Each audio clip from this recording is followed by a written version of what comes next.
Déjenme a la siguiente nota para que podamos retomar esta discusión, que también está conectada a las fake news, las paparruchas de las que hablamos aquí cada noche. Fueron la palabra del año en el 2017, se ha tratado de hacer muchísimo para detenerlas. Facebook, Twitter y demás herramientas y redes sociales han tratado de pararlas. En México se dio verificado 2018, entre otros ejercicios. Pero ¿por qué no se han podido eliminar? ¿Por qué no se ha conseguido? Veamos el contexto. Algoritmos para detectar troles, controles en la publicidad y equipos dedicados a combatir contenidos falsos o manipulados. Estas fueron algunas estrategias preparadas por las principales plataformas digitales para las elecciones legislativas de este 6 de noviembre en Estados Unidos.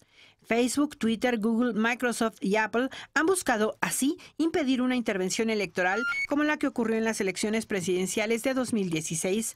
Según han confirmado agencias de seguridad estadounidenses, el gobierno ruso aprovechó las redes sociales para dividir a los electores y beneficiar al candidato republicano Donald Trump, publicando información falsa sobre su contrincante. En abril pasado, Facebook anunció un cambio en su algoritmo para priorizar las publicaciones de amigos por encima de las páginas de noticias en un intento por combatir las noticias falsas.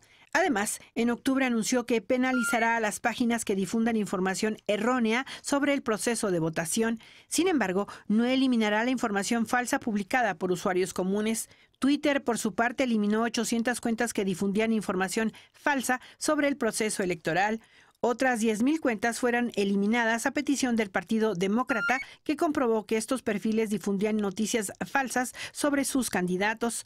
80% de las cuentas que fueron reportadas por difundir información falsa en 2016 siguen activas. Otras plataformas como Apple y Google firmaron acuerdos con medios de comunicación para difundir información verificada a través de sus aplicaciones. Sin embargo, las redes sociales son una de las principales vías de información. 39% de los adultos estadounidenses usan Facebook para informarse. Según un estudio reciente, la circulación de información falsa este año es mayor que en 2016, pues se consultan y comparten más fake news que noticias publicadas por medios de información. En este proceso electoral, menos del 5% de las fuentes citadas en redes sociales fueron fuentes verificadas. Punto y contrapunto. El uso de las redes sociales, por supuesto, las campañas electorales en las redes, en Twitter, en Instagram, en todos lados están. Y un poco la pregunta, y aquí ya un poco para tratar de proponer, para tratar de poner sobre la mesa propuestas puntuales por parte de ustedes, de qué hacemos. Vienen procesos electorales, las democracias se renuevan todo el tiempo. En México habrá un proceso electoral, por supuesto, en 3 años para el Congreso, pero también locales. En Estados Unidos hay mañana. ¿Qué podemos hacer los votantes para poder informarnos? ¿Qué podemos hacer los votantes para detener las mentiras? ¿Qué podemos hacer para podernos informar realmente qué es lo que está en la mesa en las propuestas de los candidatos y las candidatas? Alfredo Lecona. Bueno, yo creo que lo aprendimos en 2016, o más bien el problema se magnificó en 2016 cuando vimos la cantidad de fake news que después supimos con casos como Cambridge Analytica, que sí pudieron inclinar la elección a favor de Donald Trump, ¿no? Lo hemos visto en México, existen páginas que impunemente difunden todos los días noticias falsas y es el reto. O sea, yo creo que no hay una respuesta que podamos generar ahorita sobre cómo detener un medio tan democrático como Internet, en el que todo mundo puede generar una fake news a partir de cualquier cosa, de lo que quieran hacer, ¿no?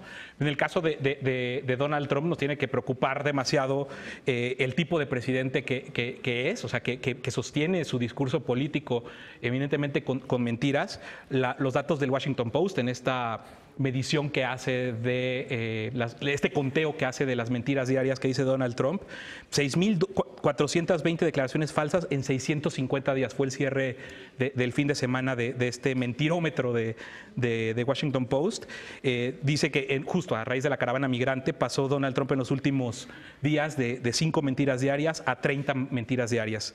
Entonces, definitivamente cuando un presidente, y ahorita tenemos fuera del aire esa discusión, construye su discurso político, le habla a sus electores con base en mentiras, pues los resultados ahí están, ¿no? Lo increíble es que todavía exista un amplio margen de aprobación, porque ahí está ese fenómeno vivo, despierto, no nada más en Estados Unidos, no nada más en México, en todo el mundo, de gente que quiere escuchar o quiere decir lo que cree, aunque no esté basado en cuestiones reales o en hechos reales o verificados. Entonces aquí el riesgo y las amenazas al periodismo mismo y a las redes sociales mismas. Yo tengo la impresión de que Cambridge Ana Analytica... Villagrán, ¿cuál es tu opinión? Muchas gracias. Vaya. Es que en términos de construcción de discurso, yo observo por el mismo camino a un López Obrador que a un Donald Trump. El mismo, ¿tú crees no que voy a hizo 5 dignificar veces? eso, no voy a dignificarlo con una respuesta. No lo voy a dignificar. Muy bien, déjame seguir hablando. Porque mira, si alguien ha implementado el discurso del odio en este país desde hace muchos sexenios, ha sido López Obrador. Porque siempre se venden como la víctima, como los santos, como los que no se equivocan. Y todos sus errores, pues, ¿por qué no son culpa de la mafia del poder? Entonces, además, hay algo que poner en la mesa que no lo han contemplado. Tanto a Donald Trump se le acusó de tener enlaces con Rusia de intervención en sus elecciones y perdónenme, pero en la campaña, no lo vas a decir. con Ricardo Anaya presentamos exactamente las mismas pruebas. Discúlpenme, pero López Obrador y el futuro presidente de México no es un santo y su discurso tampoco tendría que ir encaminado a eso. Es una falta de respeto para los mexicanos. Es una falta de respeto para los mexicanos que estés diciendo este discurso. Es una falta de respeto. Discurso democrático, Acción Nacional lo abrió con Vicente Fox desde el 2000. Gracias a eso nosotros podemos estar en esta mesa. Yo creo, a ver, con discursos como el de López Obrador no se podría. Yo creo que la comparación de López Obrador con Donald Trump no lleva a ningún lado, porque claramente son personajes distintos, pero sí hay una tendencia de López Obrador a manipular la información. Lo vimos particularmente con la consulta, ¿no? Yo creo que es una paparrucha el hecho de que la consulta fue un proceso democrático en sí misma, ¿no? O sea, esa es la primera gran mentira. Después de eso, los documentos de OASI... Mezclando fake news con una... No, bueno, es que es información falsa que se le da a la ciudadanía. Son mentiras sobre las cuales se construye el ejercicio del poder, que creo que deben ser delicadas. Y a mí me preocupa sobre todo no ver a los propios miembros del equipo de López Obrador condenándolo, ¿no?